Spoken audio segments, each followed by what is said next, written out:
কিস্তিতে মোবাইল, গাড়ি, 4 চাকা, বাইক নেওয়া যাবে কিনা, এটা অনেকের মাথায় আছে না প্রশ্নটা?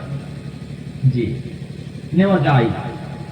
বর্তমান আরব করে বিদ্যানগণ ফতোয়া কমিটি থেকে ফতোয়া পেশ করেছেন যে তাদের সাথে আলোচনা করে নিতে হবে।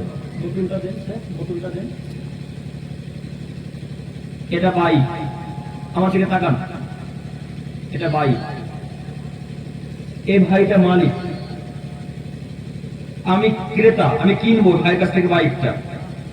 তো ভাইকে আমি বলছি, ভাই আমি 6 মাসের মধ্যে টাকা পরিশোধ করবো, কত কি নেবেন আপনি বলেন।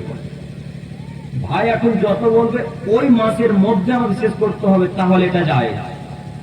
কথা বুঝতে পারলেন না?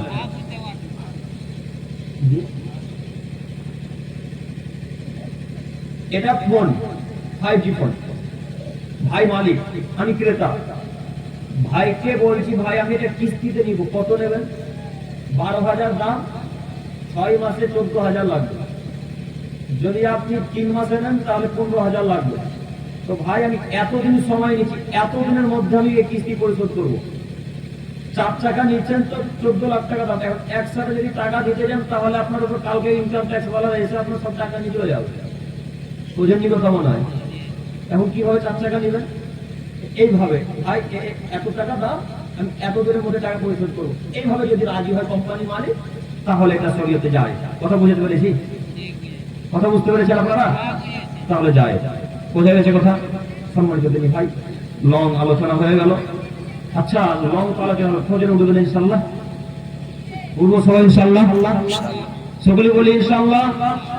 ইনশাআল্লাহ। আর যদি ফজরে না উঠতে পারি, তাহলে এতক্ষণ শুনে যত নেকি পেলাম, এই নেকিগুলো সব আল্লাহ তাআলা এখন কি করবেন? কথা বলেন না, কি করবেন? কেটে দেবেন। এই নেকি আর টিকবে না। কেন? আল্লাহ নবী বলে, ইন্না ওয়ালা মা ইউহাসাবু বিরাব্বি বিসলাতি ইয়াউমাল কিয়ামা। আদমের ছেলে মেয়ে শোনো, কিয়ামতের মাঠে সর্বপ্রথম যা হিসাব নিকেশ না হবে সেটা হলো সালাতে। ফাইন সালাত কদ আফলাহা, যদি সালাতের হিসাব ঠিক হয়ে যায় তাহলে তার সব হিসাব ঠিক হবে। ওই ফাসাদাত ফাকাদ খাবা ফাসিরা।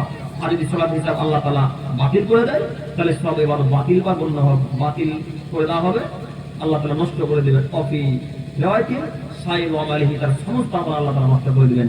অত্র হাদিসের বিবরণ বোঝা যায় যে ফজরের সালাত, যে কোনো 5 ওয়াক্ত সালাত যদি কেউ আদায় করে তাহলে সে নেকি পাবে না। একটু আমার দিকে তাকান।